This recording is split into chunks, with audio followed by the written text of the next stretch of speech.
Hello, friends, and welcome to episode 162 of The Rewind, a podcast dedicated to keeping its viewers on the cutting edge of information about the upcoming MMO, Pantheon Rise of the Fallen. Draq and I always want to take a moment to thank each and every one of you that have chosen to spend the next hour-ish of your time with us, and we will do our best to make sure you hear something informative and or entertaining, sometimes both if we get lucky. If you like what we do here and you want to support our journey to continue the legacy of the Rewind that started 4 years ago, then please consider clicking the like and subscribe button below. Further still, if you are in a place financially which you'd like to support us, then take a look at our different tiers on Patreon and pick one that works for you. Lastly, we want to make it clear that Draq and I are very passionate about Pantheon, and the views expressed are not always positive. We will continue to be as constructive and uplifting as we can, but also give our honest opinion. All views are welcome and accepted, but we do our best to represent the non-vocal majority and be a place they can have their views expressed without having to blast discords or bother developers. Thanks so much for listening. Now on with the show. Our gaming weeks. Gaming weeks. Woo! You know what, Draq? I'm tired of this segment.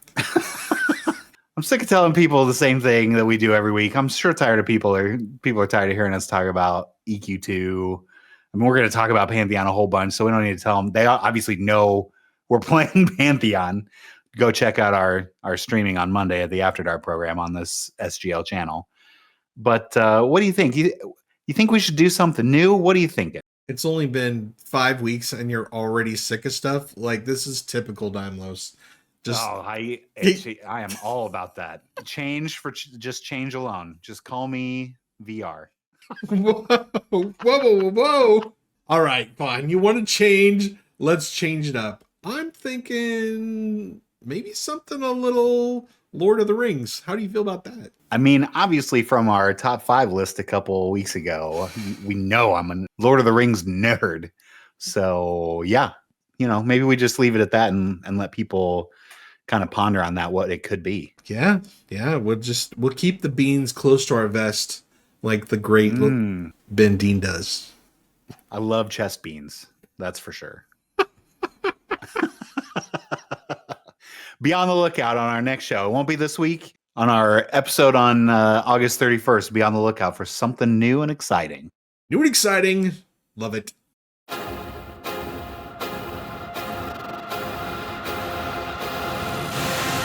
So today is the day. Pantheon, Rise of the Fallen, Halnir's Cave, we're going back in.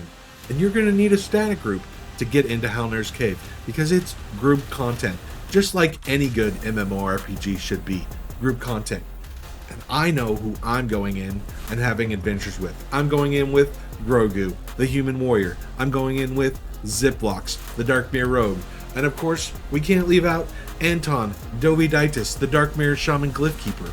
Or, last but not least, Chiro Dude, the Gnome Summoner. All kidding aside, thank you so much for supporting the Rewind. We love you guys. We appreciate your input every week on the top 5s. It's hilarious and so much fun. We will see you next week. Your contributions have directly helped us give away some pledges for the streaming that's happening following the show. It's going to be very exciting. Thank you so much. And now it's time for Joppa Says, because everything that Joppa says is gold. More like a grain of salt. All right, we only had 2 streams last week for Joppa. Only 2? What have you done with yourself this week? I mean, with all these spare hours that you now listen to Joppa stream. Only 6 hours of streaming I had to cover this week. Well, I think Joppa is maybe feeling the pinch of getting the Halnir's launch out on time. So, maybe not quite as much streaming. He's on the road to make it all happen less than an hour from now. Yeah, I'm very excited about this. Hopefully it all works out. Hopefully there's not any down servers or anything while we're trying to crash in and get our XPs as quickly as possible. How many people do you think are going to be joining us on in 1 hour to play on in the new zones? Oh, I think it's going to be quite a few. Probably at least a couple hundred people, maybe even more VIPs.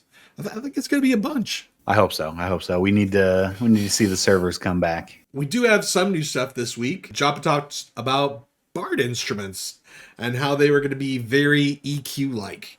That they would modify certain songs that you have, and they would increase the power or the effectiveness or the length or whatever.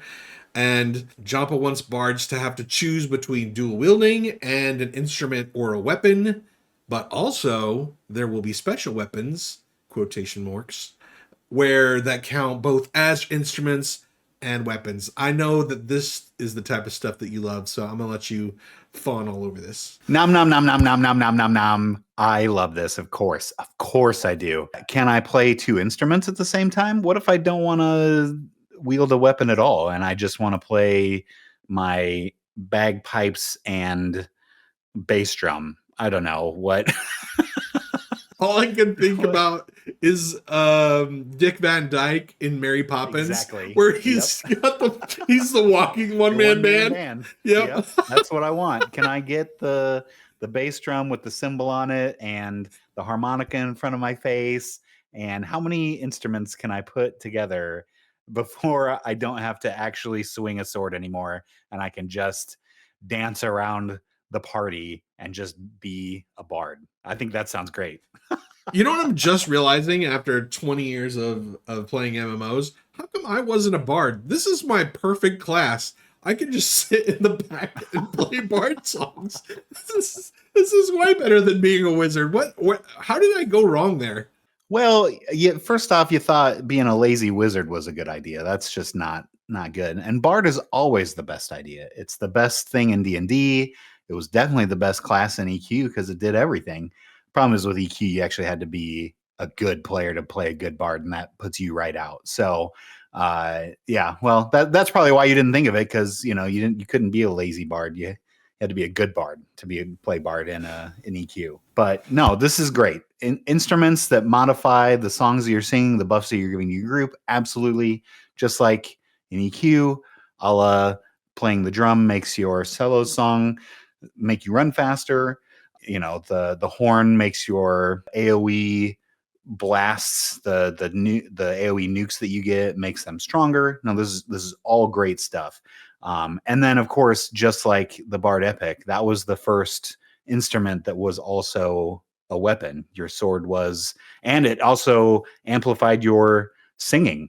So that was the only instrument that did that, which was during Kunark time unheard of, right? Because there wasn't anything that enhanced the songs that were just chanting or singing. So nope, this is all wonderful. This is all exactly what every bard wants to hear, because EQ bard was the best bard. So great job, Joppa. Keep this up. If this is all Phil's stuff, I mean, it's all kind of stolen from EQ, so it can't just be Phil's stuff. But if you and Phil are working together to make this the greatest class of all time, and Savania's literally, quote, Savania, bard is becoming the class of Pantheon. This is going to be great. This can't be bad. Anything with Joppa and Phil together can't be bad. It's going to be amazing. Also, just a little plug. Last week's episode, we did reveal the Bard icon, which is super cool. So if you haven't seen that yet, make sure you hit the Discord or go back to last week's episode and check it out. And the weeks before that, check out all those episodes. They're all funny. All 100 Draq and I are hilarious. 60 plus episodes. Maybe just the ones with us. The rest of them are, who cares? It wasn't us. It wasn't us. Oh my goodness. Joppa's digging into group experience. It's now going to have an EverQuest type split. I don't know. Joppa was on an EverQuest binge or something, but it's instead of all should be. You killing a mob and everybody gets the same XP for the mob. Now you kill a mob and it's going to be split between your group mates evenly. And it's going to do that up to 5 group members. So it'll split 5 ways with 5 group members, but then the 6th one is free. So you add a 6th person and it still only splits 5 ways. So okay. So not like a bonus like they did in EQ, because if you remember, 3 and 4 gave you a little bonus to the XP that you were getting, and 5 and 6 gave you an even more bonus. So a little different take on it. This is fine. This is all good. Yeah, I think it's good. I just want to make sure that Joppa thinks about some sort of catch-up ability, right? Like if it is even across the board, then eventually our friends will catch up with us. But we don't want to be penalized because we're playing with our friends that are 7 levels apart. So if this fixes that issue, then I'm all for it. I think it's more aimed at people trying to gang up and kill red level open world mobs that are not meant to be group taken, right? So because it'll be split now and so you're going to get way less experience for that higher level mob that you killed that wasn't designed for a group to kill it.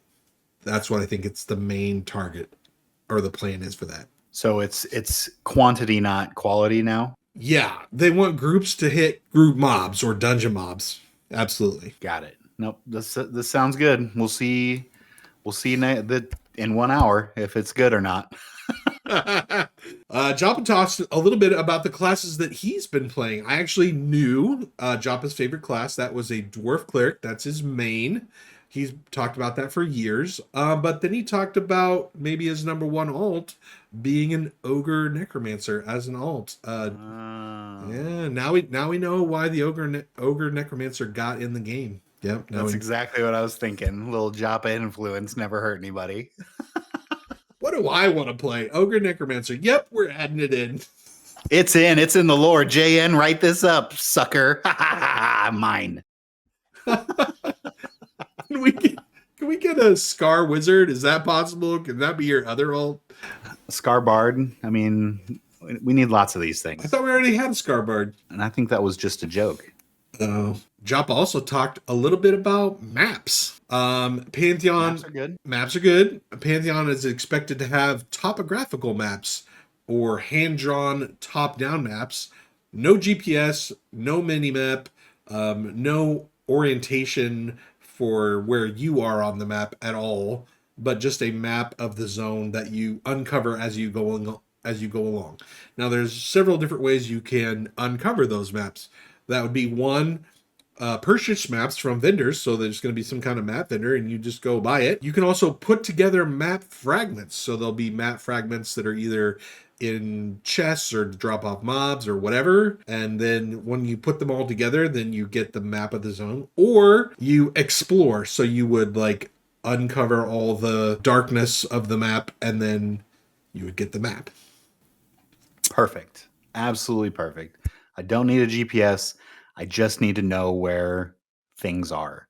Because unlike you, I actually look at my map and figure out where we're going as opposed to just sticking my finger in the air and choosing a way and going. So yeah, no, I get turned around a lot. So maps like this are great. I'm glad we can do it by either spending money on it if we need to, but most importantly, just removing the fog of war from the map. That's great. Perfect. These are all. This has been great session so far, Joppa. Good job. All winners. Also, as a little bit of a bonus, if you complete a map on any of the ways we mentioned, then you might get a movement speed bonus in that zone that you have the map completed in. There we go. Not that matters too much for us because we're going to have all 3 run speed buffs that are available to us. So in our little static group that we're doing. But no, that'll be nice. That's kind of what they did in EQ as well. Eventually when you explored all of a continent, you got a little run speed buff from it. So this is good. Still good. You can never have enough run speed buffs. That's what I say. Ain't that the truth? Where's my glider? 100%. Joppa gave Theric a shout out because hey, Theric. They were talking about Halnir's cave lore. And Joppa said that there were a couple floating around, and the one that he remembered was Theric's Halnir's Caves video, where he goes through all the lore of Halnir's Cave. So we've included that in the notes. If you have not watched that yet, you need to make sure to watch it. As you know, Theric is extremely detailed and pays just like really close attention to the lore of Pantheon. So it's got all the stuff that you will want to know about Halnir's Cave in it. Just make sure you don't look at the video clips because it's all the old graphics and then start crying because you want the old graphics back. I absolutely did that.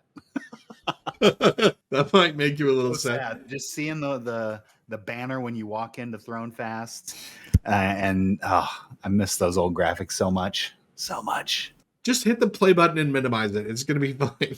Yeah, hit the play button, listen to the sultry, sweet tones of Theric again, like he was back on the rewind, and listen to what he's got to say about Halnir's. Maybe listen to it like a podcast. Just, I wouldn't watch the video if I were you. That's a Dymlos promise. You're going to cry. Oh, no. Joppa talked about death penalty in the upcoming Halnir's wipe/season. There's currently no soul memory for Halnir's. So what's going to happen is when you die, you're going to lose 10% experience. Bam. It's just going to be gone. No soul experience, nothing. Just minus 10%. Now, if you get a res, that gets you 5% of your experience back. And then if you get a corpse, if you lose your corpse, then you get 2 to 3% of your experience back in addition to the 5% back. So if you get a res, and of course once you get a res you'll loot your body, then you would only lose 2 to 3%. Have we worked out how it's going to work out for healers? So like, let's say we wipe and Vin has to come back and res us all. Can he res himself and not lose out on 5% experience that we all get back because we're not playing a healer? Yeah, he can res himself. Absolutely. Okay, good. But if you don't get a res and you just loot your body, then you're losing out on 7 to 8% experience. Oof. That's a pretty substantial chunk. And I like that. I like that there's a little bite to dying all the time. So no more running into the Goblin Cave. No more of the lazy random rob gameplay. You better be on your game. Yeah, remember it's not triple XP anymore. This is regular XP. So 10% experience is a chunk of time that you are not getting back. So just being stupid is not really going to be an option anymore for those people that actually want to progress in the game. You want to see some end game stuff? Don't die. Also, Joppa talked about whether or not he wants to show the actual numbers of the XP you gain after killing stuff. So if you kill a rat and it gives you 200 experience versus when you kill a skeleton and it gives you 300 experience. He doesn't know if he wants to actually share that with the player base or not. Do you like it to know all the numbers in detail, or do you like it to be more hidden? I think I prefer most things hidden. Like, I don't really care about people's parses. I don't want to know how much XP I'm getting, I guess. At least I'd prefer it that way. If it's on there, great. It does kind of ruin the whole fantasy aspect of it all. But, you should just be able to, like the good old days. I looked down an hour ago and I've gotten about 2 bubs. Great. We're doing good. We're getting something done. You feel productive no matter how fast or how slow the XP is, because you're hopefully gaining and not, dying all the time. Rob, looking at you.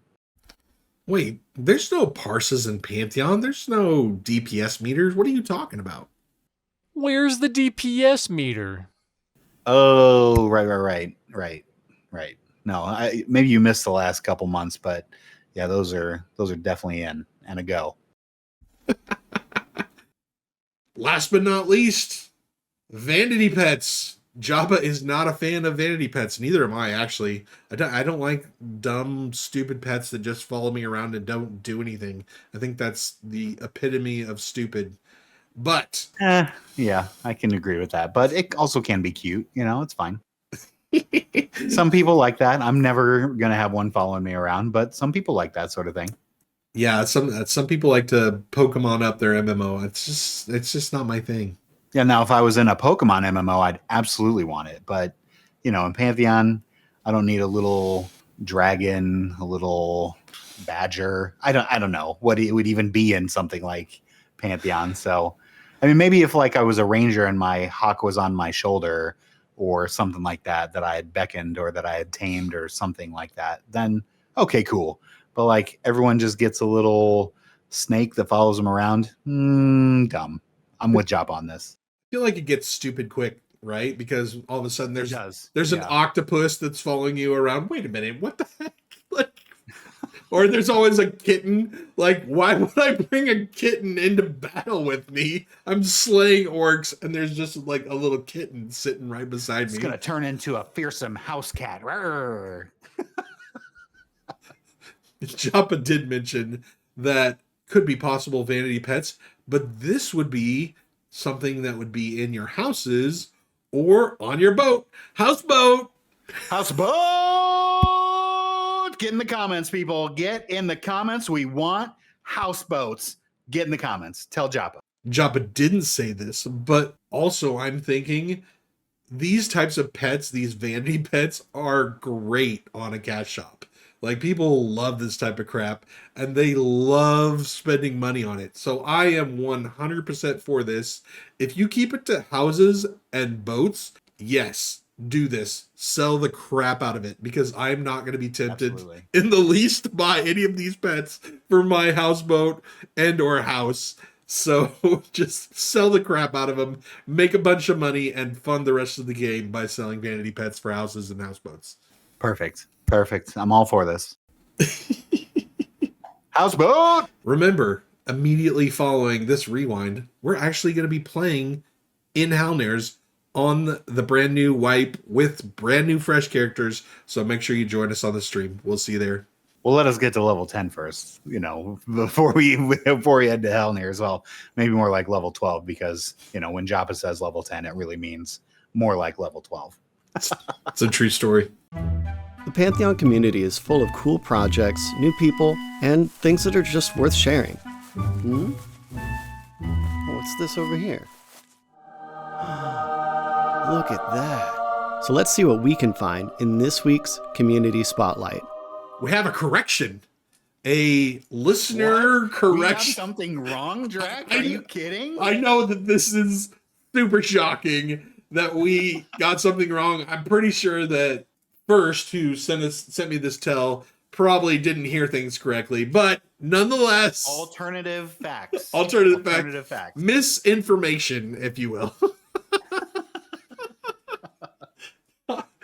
But first pointed out to me that Mangle, which I had never heard of before, has already been mentioned. And by us? No, or by the old regime. No, by VR. It's been mentioned by VR in a dev stream, and he gave me the exact second in the dev stream at which it was mentioned. So I'm putting that in the show notes. So let it be known that Mangle has been mentioned, even a few details about Mangle. So if you are interested in that dungeon, you can go check it out. And first, thank you for the correction. We are always open to be corrected, even though we never make mistakes. Oh, yeah, we definitely are making mistakes. So let us have it. Let's put that in the comments too.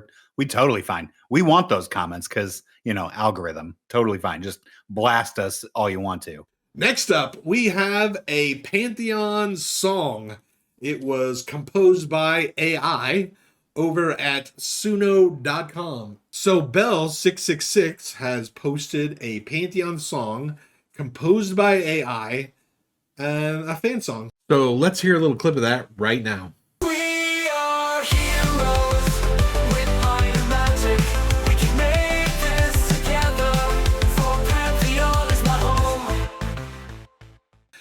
Just so you know, it does take a little bit of skill, not as much obviously as to make a real song, but it does take a little bit of skill to manipulate AI to actually spit something decent out. And this song sounds really good, so you should definitely go check it out. Holy shit, Draq, I just listened to it. It's actually really good. I mean, it's light and poppy, but I'm all about that, because if we know anything about music, if you've ever studied music or anything like that, it's all about getting that earworm, right? Like, songs aren't famous unless you can hear them one time and then repeat them. The same way all the way back to opera days. If people didn't leave the opera humming the tune, then it'll never be famous, especially back then. Now, we hear the radio and it's over and over and over again, but this is pretty good. It's missing some things, like it says presentation ping instead of perception ping. That's totally fine. I don't care. You can fix it. If it's AI that's really writing this, then it is what it is. But No, this is actually really good. I'm quite shocked. I was very skeptical when you posted this, but after just hearing it, this is my initial reaction. I'm very positive about this. So, Bell 666, if you need some help, I am not necessarily a musician per se, but I do understand music and can certainly help you with this. Just shoot me a DM. I'm all about it. Bell 666, good job. Yep, definitely check that out. Remember, it's in the description below. And also, just as a side note, I put tons of links in every show every week. There's lots of good stuff. So all the stuff that we talk about in the rewind, all the links are in the description with the little, descriptions of what they are. So there's lots of good information that if you want to dive deeper into the Pantheon stuff, you can go click on links. Last but not least, on the community spotlight, we have a noob guide. Thank goodness that they made something specifically for you, Draq. Sometimes we forget we are old hat. Seasoned. Super seasoned. And we've been playing Pantheon for 6 years or so. And it's just, we don't think about that there are people that come in and play Pantheon that just started 2 weeks ago and they're really excited and they haven't done all this stuff yet. And, we're just grumpy, get off my lawn people.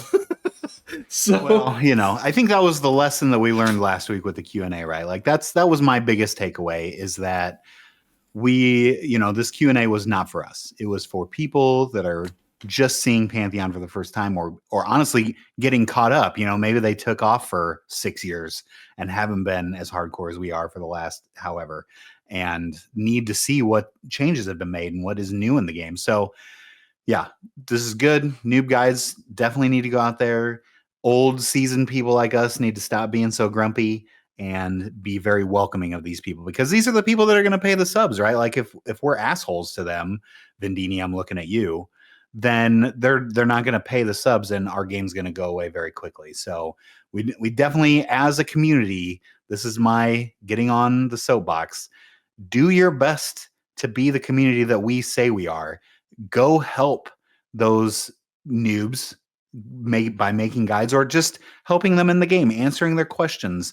If you see someone struggling, go pick them up, go give them a heal, help them out. Give him a sword. It doesn't have to be the greatest sword ever, but a little bit goes a long way of kindness. So soapbox done. Soapbox done. So Jody McClure, go check out her channel. Give her a sub. The video is really good. It's got a lot of really good points in it. If you've never played Pantheon, you will definitely learn something by watching that video. I'm also for helping noobs. I think that we had a guy that helped us on the After Dark who thought that we were noobs, which is great. I love that. You had no idea who we are, which is great because no one does. We're not anybody famous or anybody other than just we decide to record a podcast once a week and throw it out there for someone to listen to. Not everyone knows us. This is great. I'm glad that we met someone that wants to help us because that's what we should all be doing for everybody. So this is good. We've got a new fan and hopefully, they're not crazy. Well, if they follow us, they probably are. Likely they are. It's great. I'm Draq Attack. Stand by for MMO news.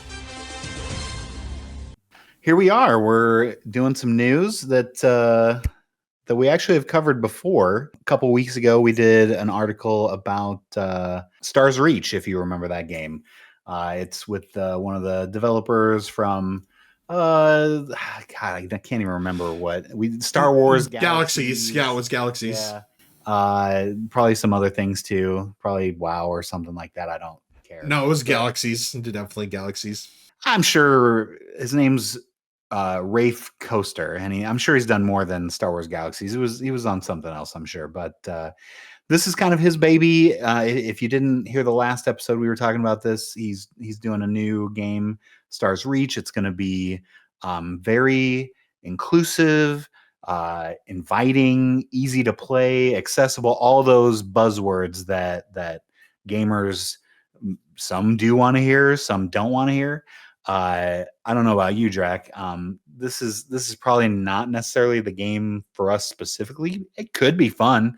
It's kind of like Palia meets EQ, I guess, or I guess maybe use a more updated MMO because it's not old graphics. So like Palia meets whatever updated MMO, and enter your most recent MMO. I don't care. It looks like he has heard specifically our opinion on this, because all we did was talk about the griefing that was going to happen. And so he came out with another statement that said, hey, I have heard your comments, and I understand that you think that there's going to be a lot of griefing in the game. And, you know, I'm still of that opinion where when you put the game into players' hands, there's just no way that you're gonna this perfect world is gonna exist. We've already seen it in as old MMOs as Ultima Online. When you let the players control or develop any part of the land,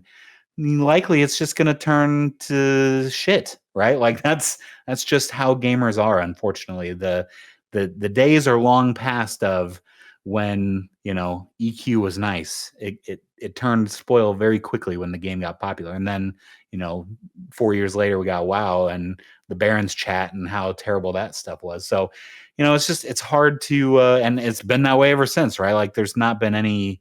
I can't even think of a game that didn't have some sort of terribleness to it because of other players in the game, right?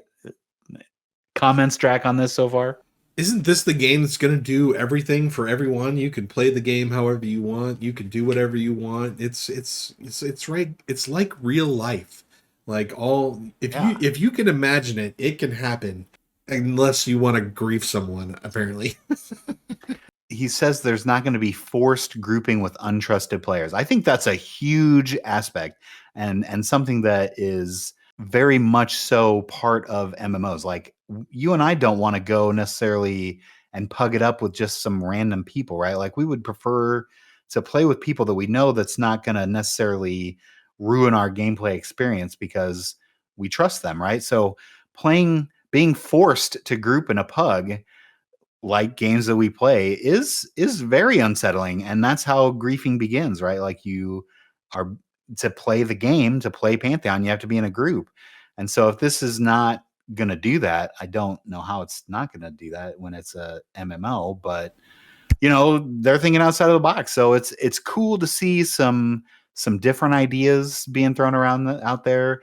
But you know, the biggest kicker is that he still goes into towards the end of the article and talks about some players are going to want to make their world pristine, and people can live there for free. They just have to, you know, kind of abide by their rules or get kicked off the planet. And that's cool. But, you know, now we're talking about HOAs, or what are those, housing organizations? Yeah, HOAs, that's it. Now we're having planet HOAs, whereas other planets will just be, you know, the Wild Wild West, which is cool too. So you get to pick, do you want to live on absolute shit planet with a bunch of pirates, or do you want to live in an HOA where you have to have your lawn mowed every week? I mean, there's no possible bad thing that could happen from players having the ability to boot you off the planet for not following their rules. That can't possibly be grief. Certainly not.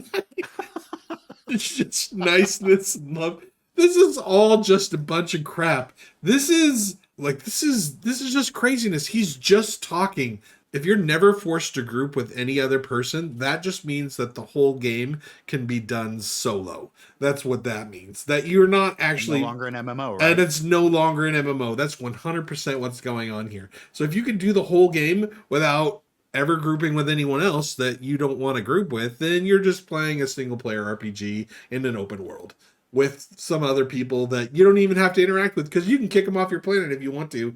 So it's just, and it may not even be your planet. Maybe you go onto a planet and you claim it as your quote unquote own, but then other people come along and kick you off your planet. You know, is there an ability that they completely blow up your house and ruin your planet so you have to go in there? Then we're back into griefing. So like, I just don't, there's just no chance for this to be the grandiose, I don't even know how to put this, the kind of like in Star Trek, where everything is just perfect and you don't want for anything, and it's all right there for you. Especially when all the planets have the supplies, you have to do the mining and the hunting and all that stuff. Like eventually those supplies go away if it gets over hunted or over mined, and it's just, I just don't see how this could possibly work out. I hope I'm wrong. You know what, Draq? I want to be positive about this. I choose to be positive about this, but I just know deep down, because I've been a gamer for a long time, that this is not possible. So I'm going to be very positive, just a realist, and know that if you and I ever choose to play this game, which God, I hope we don't, that we don't get murder hoboed. Someone's going to come along and murder hobo us. You're just living in a dream world. This is totally just. It's truly a dream world. That's a good way to put it. This is just, yeah, it's exactly dream world, because it has about as much chance of being that as dream world did, and the whole thing is just made up fairyland nonsense, because he doesn't actually have a game yet, and you have to pick a lane. You are either we're on the rails and you will stay within our rails, and your ESO, your Guild Wars 2, you're on the rails, right?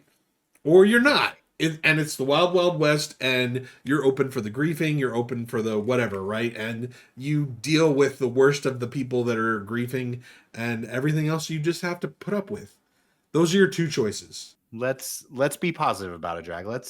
I never want to see an MMO fail. I just have a good feeling that this one is gonna listen, if it ever comes out. All my positivity has been used up for Pantheon, for Embers of Drift, and for Monsters and Memories. Like, I got nothing left. I got no positivity for this game. This is a strictly, like, I don't even plan on playing this game at all. So just count me out. I mean, we'll see. It's I'm sure got another 10 years of development in it. So maybe it'll be good in 10 years. Who knows? Maybe humanity will have changed. Maybe, we have World War III and IV and we all become, besties, and no one griefs anybody anymore. And we do live in that utopian, that was the word I was looking for, utopian Star Trek world where nobody wants for anything and we are all happy and no one griefs anybody in games. Or, not. Because that's the trajectory that we're on. Because, since I have been playing video games since college, definitely the online gamers have gotten so much more polite, so much better mannered, and have been so much nicer. So, you're probably right. Yeah, this is definitely the way it's going to go. Thanks, Rafe. You're awesome. We'll just get all those League of Legends players to log on and it'll be great. Take me to the Barrens. Top five. This one threw me for a little bit of a doozy. I think I changed it like 4 times because, reading is hard for me. I'm aware.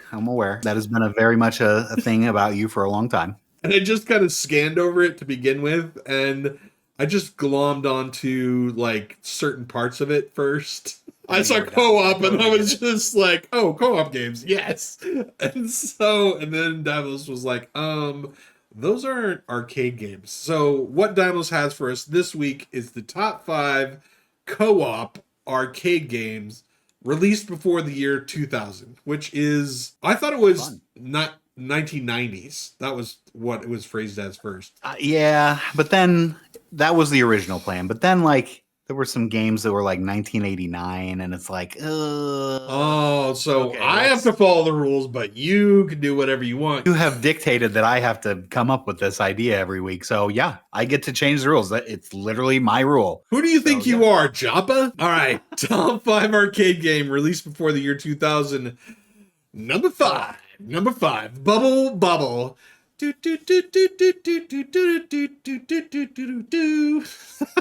I can still sing that dumb song, the whole entire thing, because I played Bubble Bobble so much. My sister and I went to it was kind of like a Long John Silver's in our town, but it wasn't a Long John Silver's. It was like a Long John Jack's or something like that. Knockoff Long John Silver's? That's What the? 100% what it was. And then, but in the little side room, right, they had 2 arcade games, and one of them was Bubble Bubble, and we shoved so many quarters in that dumb thing. But we beat it. Love it. We beat the whole thing, and it's one of the highlights of my life. Love Bubble Bubble. Yeah, I love Bubble Bobble too. I definitely remember playing this, but I played it on the Nintendo mostly. I don't remember shoving quarters into the machine for this one particular because it was already out for Nintendo and my friend had it and I beat it with him with the Nintendo. So I didn't feel the need to play it on arcade. But yeah, no, great game. Solid number 5 choice. I like where you're at. For me, my list, I have decided that I thought back as hard as I possibly could and tried to remember I'm ranking these based on how many quarters I spent on each of these games. So this is from the 5th most arcade game that I've put money into to the number 1 most I've spent money on. So number 5 for me is an oldie but a goodie, Rampage. And I was going to have to like choose some other Rampage, like Rampage World Tour that came out in the 90s. But Rampage was originally out in like 87 or 88 or something like that. So I'm glad that we changed the rules to make it include the game of the 80s as well, because Rampage is awesome. I loved getting together with my buddy, eating humans, punching out buildings, taking on the military, all that stuff. It was so much fun. And you get all 3 of them in the arcade.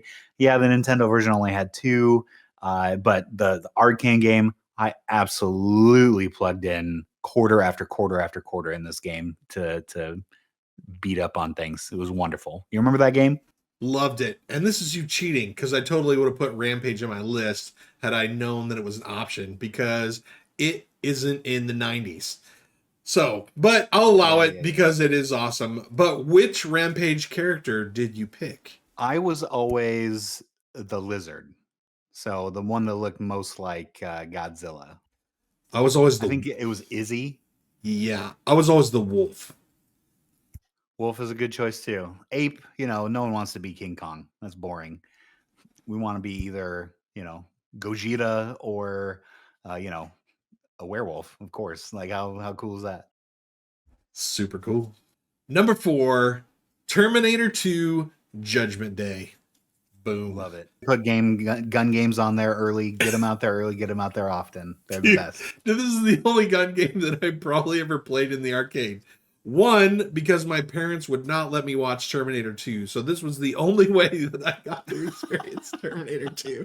So this was it. Is this what the movie was based on? This movie would be awesome. I want to watch it. So have you seen it since? Have you Yes. Okay, good. So I had a cousin, and they sent me out to be at the cousin's for like 2 weeks, and he's like, what do you think about watching a movie tonight? And he had Terminator 2 sitting there, and I was like, what about Terminator 2? And he just popped it right in, didn't even think about it, and I was like, yes. That's a good cousin. That is a good cousin, because there shouldn't be any questions. Terminator 2 was awesome. Yeah. And this game, you get your buddy together. So I did actually see some of these that only had a single gun on it, but no, you want 2 people playing this game. It's too good. Yeah, and you have the little button on the rifle thing that launches the grenade too. Like, that was epic. So really, really good. Really, really good. Really great choice here. My number 4 though is I'm going beat 'em up with this one. I loved Final Fight. This game, I definitely remember just dropping quarters like crazy into this game. I loved the characters. There was the mayor, Mike Hager. He was this huge, big, buff guy. And then there were 2 other characters. Of course, I can't think of them. I think it was like Cody and someone else. And they were like thinner dudes, and one knew martial arts, and one was dating the mayor's daughter, and that's who they were going to rescue, was Mike's daughter, Jessica. And so I absolutely never beat this game. Way too hard for me, but very similar to like Double Dragon, only way better because it was Final Fight, and you got to like beat up some really crazy dudes, and you picked up weapons, all that fun stuff that come with beat 'em up. All right, I've never played Final Fight. Don't even know what it is, but sounds cool. Maybe we need to play it. Maybe.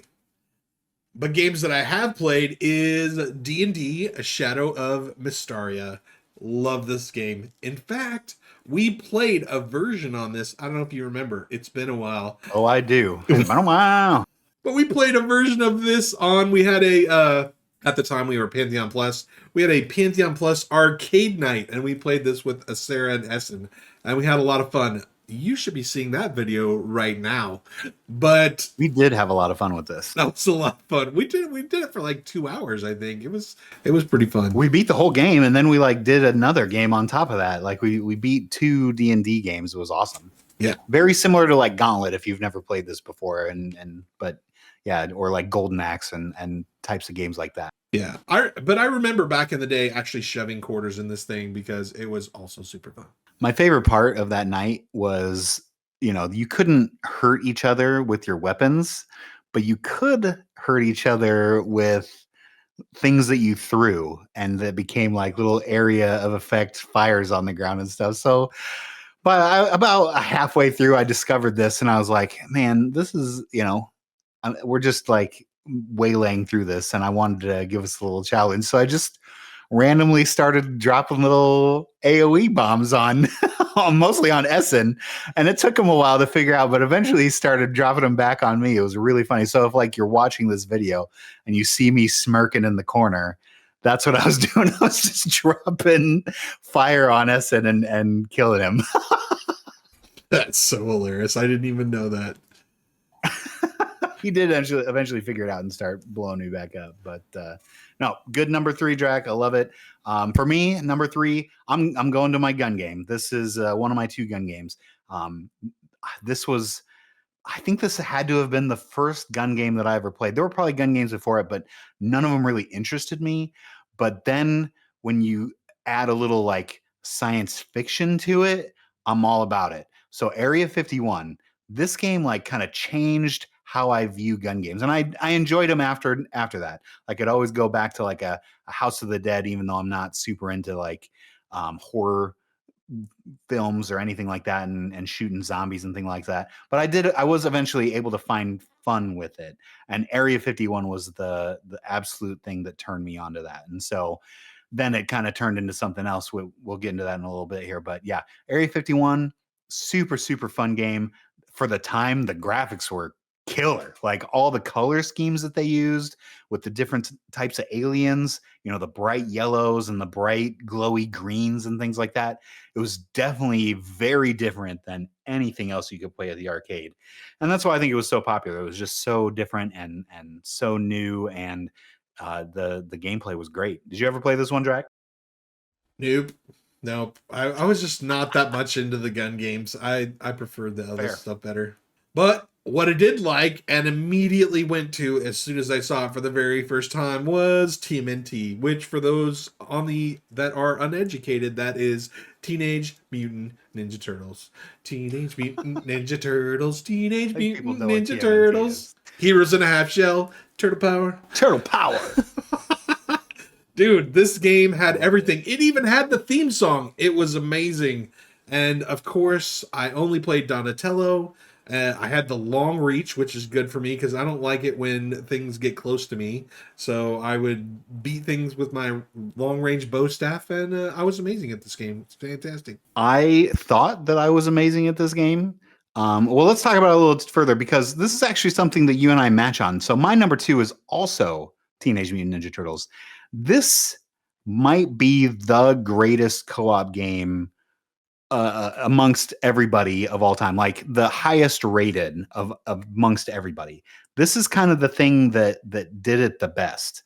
It had a really super popular IP, Teenage Mutant Ninja Turtles, and such a really popular genre, writing off of things like Double Dragon and X-Men also had a version of this as well as The Simpsons. So like they were set up for absolute success. I can't remember which one of those games that came out first, but like all 3 of them were around at the same time, but everybody wanted to play the Turtles. Nobody wanted to, use a vacuum cleaner Marge Simpson to beat up some clowns. Boring.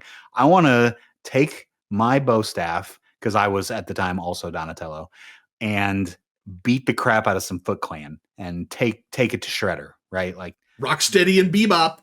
oh yeah. No, this was the game. Everyone loves it. Everyone played it. People still buy this arcade cabinet to this day. Like I don't see any, one up arcade cabinets that's like some of these older games that we were talking about. Those don't exist. But the Teenage Mutant Ninja Turtles one, that sells like hotcakes. So yeah, no, this is a great game. Good number 2 on us. I'm certain if we propose this list to anybody, especially people that listen to our show, this is on the top 5. There's no mistake. And this was the main reason that we had to change the rules, because this one did come out in 1989. And so if we're talking about in 1990, then we'd have to leave it off the list. And you can't talk about co-op arcade machines without talking about this game. It was the best. It was the best. And then Nintendo got a hold of it and ruined it. You didn't have 4 players. The graphics were not nearly as good. The gameplay wasn't nearly as good. So but we all own that Nintendo game too. There wasn't anybody that didn't own Turtles 2, because it was, the beat 'em up arcade game, a version of it. So yeah, no, great game. Great number 2, Draq. Great number 2, Dymlos. We finally agreed on some things. Don't tell my wife, but over the last 10 years, I've secretly been looking at that arcade box thinking like, when these rotten kids move out one day, I think maybe I would move out to your house if you did that. Just for that reason alone. I'm going to have a Ninja Turtles arcade room where I'm going to, have the arcade in the corner, and, it's going to be fantastic. Oh, I'd love that. Don't tell my wife, though. Don't tell Mrs. Draq. I won't. She doesn't listen to these, so we're good. Perfect. All right, number 1, only slightly ahead of Teenage Mutant Ninja Turtles. I liked X-Men slightly better. The only reason is... I understand. Is I was just playing better at X-Men. Because X-Men, I was Nightcrawler. And... man, I was good at Nightcrawler. No one was Nightcrawler except for me. How were you Nightcrawler? I was Nightcrawler. How did we play the same characters in Teenage Mutant Ninja? That's my absolute favorite X-Man of all time is Nightcrawler. I don't know that it's my favorite X-Men, but it was what I was the best at in the game, because I had this uncanny ability to warp around and do damage and never get hit. And that was what I was really good at X-Men. And so... yeah, that's what I played, and I could last forever on a quarter if I had other people in the game, because I would sit in the back, wait for them to engage a mob, and then I would go in and do damage while they were being beat up, and then I would do all my damage, kill everything, and then they'd shove more quarters in. So like I was taking advantage of being ranged DPS back in the day. So Nightcrawler was the original lazy wizard? Is that what we're coming to? 100% was. I have a play style, and I've played it for the last 20 years. No changes. That is too funny. I also get it because this also had the dual screen too. Like, remember, all the other games only had one somewhat larger screen, but this game embraced the 2 big screens, and you could be on either one of those screens at any given time. So yeah, it was I fantastic. understand why you would put this number 1. Yeah, maybe the Ninja Turtle room will also have an X-Man, so you could go either way, right? You can trade back and forth. But how are we both going to be Nightcrawler? Oh, that's a great question. I don't know. You're Cyclops. Fuck you. No, you've been reduced to Cyclops. No, don't make me be that guy. That sucks. That guy sucks. Yeah, he's the worst. He's the worst X-Man, and he's the worst in every game. Yeah. Nathan loves him, though. Nathan Napalm loves the Cyclops. Oh my God. It's awful. Horrible. All right, what about your number 1? This is a game that is so near and dear to my heart. I love this game. I absolutely popped the most quarters into this game by far. And it was a game called Lucky and Wild. And if you've not heard of this game, Draq, you may have to find a picture of this box just to prove that it actually does exist. But this game was both a driving game and a gun game. So you and your buddy sat in the booth together. It was like a booth, and you're on the screen and you're in the front seat of your car. So the driver was this person that drove the car, but also had a gun attached. So you were driving and shooting, where your buddy was just a shooter. And so it was this beautiful combo of kind of like driving around, dodging bullets to drive. So you could, your driver buddy could be good at dodging bullets and kind of, shooting a little bit like backup support shot while you were like the sniper shot, right? Like you knew where they were coming from, and everyone was in a car. All the bad guys were either on motorcycles or on cars. And then like every stage you would get your car fixed up, and it would cost you quote unquote money or points, however you racked up money in the game. And you would fix your car up each time. And if your car was too destroyed, then your game was over. Or if you lost enough lives, your game was over. Oh, absolutely never beat this game. I never beat this game, but I probably put more quarters in this game than all of the other 4 combined. And I played a lot of video games. I loved Lucky and Wild. So if you've not ever heard of Lucky and Wild, I'm sorry that you missed out. This is I've never seen a game like this ever again. There has never been a driving shooter ever again. This was the only one I ever saw. I went to look at some YouTube videos because I saw that on your list and I'd never heard of it before. And I honestly thought that the guy was just driving and shooting. I didn't understand that there was the second person that was doing the shooting. That makes it totally different and I think completely amazing. I think that I would have enjoyed playing that game had I seen it. That is another game you need to get in your arcade, Draq. Make sure you get a copy of Lucky and Wild too. It was a lot of fun.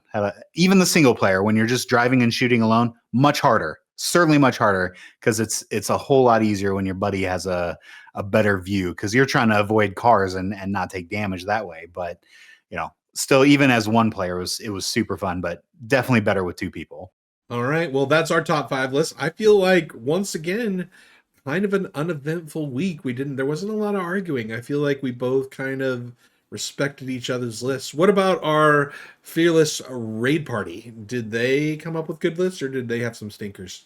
So the issue with this is that we all have such great nostalgia for the arcade. Like we had so much fun with birthday parties, just going to the arcade on your own with your friends.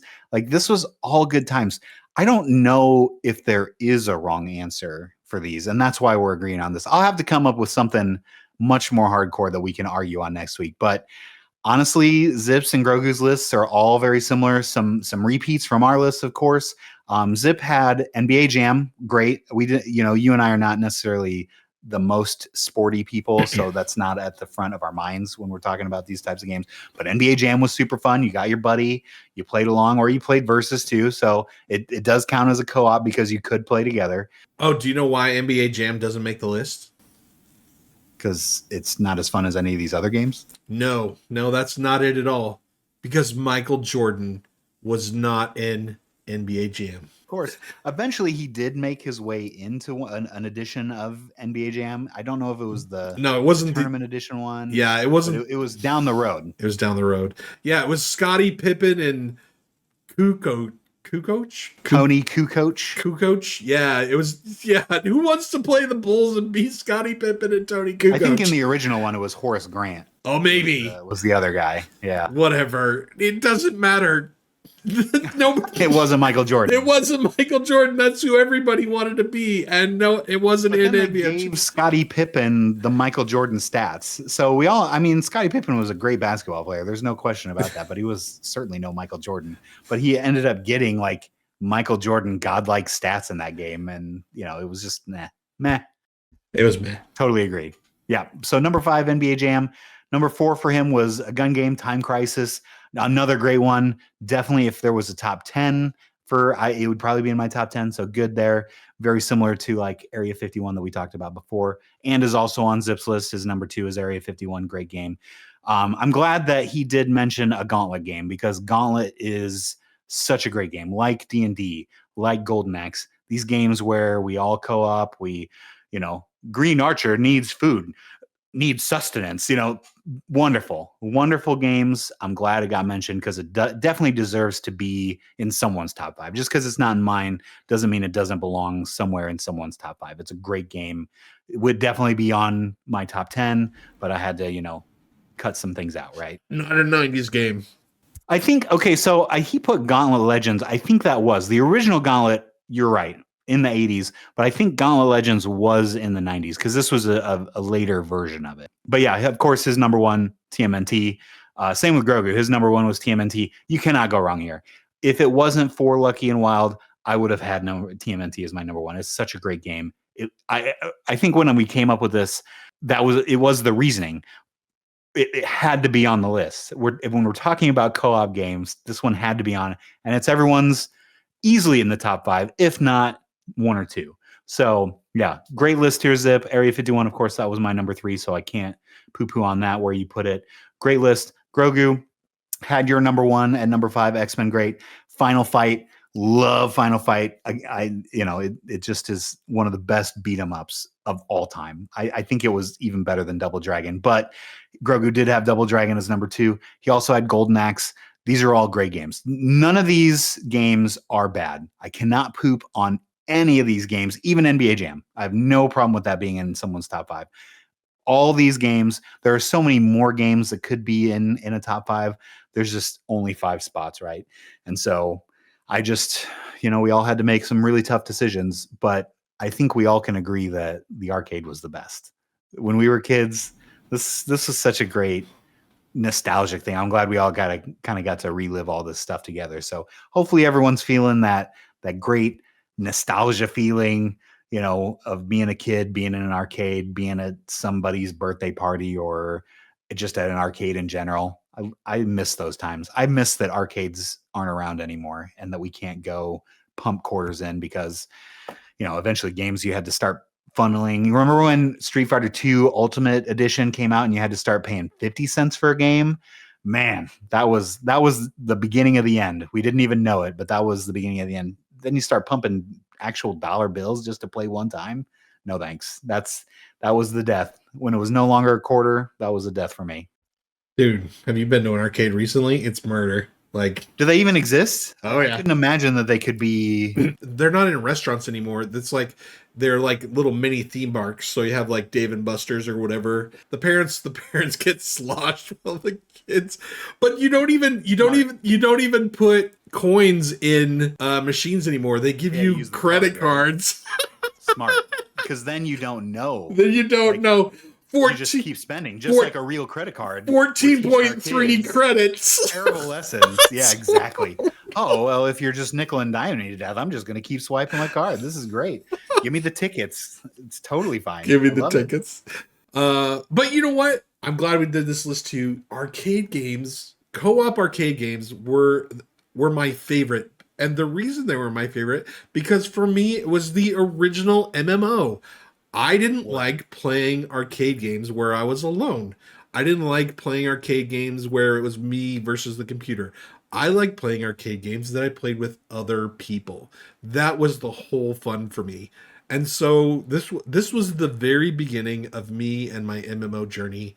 And eventually I got to EverQuest. So this was the start. This is how I got into, and why when I hit an MMO, I knew I was going to love it. Because I knew that I liked playing games with other people. Perfect ending, Draq. I couldn't say that better myself. All right, Dymlos. This rewind is going to be a little bit on the shorter side because we want to get into Halnir's and we want to get started as soon as possible. Is this thing over? I'm ready to play some Paladin. Let's go. Let's go. We got to get to that houseboat. We'll see you on the rewind in 2 weeks, but make sure you head over to the Twitch channel and join us there because we are going to be starting our Halnir's Triple H stream, and we're going to be going hard for the next 3 days. Thank you, Blue Chew, for making it hard. And wow, we're out. Yeah, that's going to have to get cut.